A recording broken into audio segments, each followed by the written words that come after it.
உலகம், இந்த பூமி என்பது மனிதனுக்கு மட்டுமானது இல்ல அப்படிங்கறத முதல் தெரிஞ்சுக்கணும். இது பல கோடிக்கணக்கான உயிர்களின் உடைமை. இது கவிப்பேரரசு வைரமுத்தவர்கள் சொன்ன மாதிரி கடைசியா எது வருது அது ரொம்ப ஆதிக்கம் செலுத்துகிறா அப்படிங்கிறாரு. அப்படிதான் நீங்க கடைசியா வந்த சாதி, கடைசியா வந்த மதம், கடைசியா வந்த இதெல்லாம் ஆதிக்கம் செலுத்துது. இந்தியாவிலே எடுத்துக்கிட்டீங்கன்னா கடைசியா வந்த மொழி இந்தி.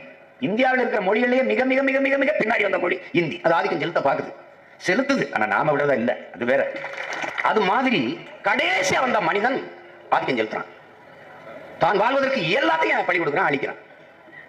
அது எது காடு செத்தா என்ன, மலை செத்த, மலை அழிஞ்சா என்ன, கடல் அழிஞ்சா என்ன, நில அழிஞ்சா என்ன, பூச்சி செத்தா என்ன, வண்டு செத்தா நட பைத்தியகாரெல்லாம் செத்தா நீ செத்து போயிடா.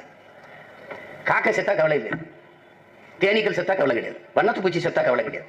தேனீக்கள் ஆல்பர்ட் ஐன்ஸ்டீன் சொல்றான், தேனீக்கள் என்கிற இனம் அழிந்து விடுமானால் மானுட சமூகம், மானுட குலம் 4 ஆண்டுகள் கூட உயிரோடு கதை செத்துருன்றான்.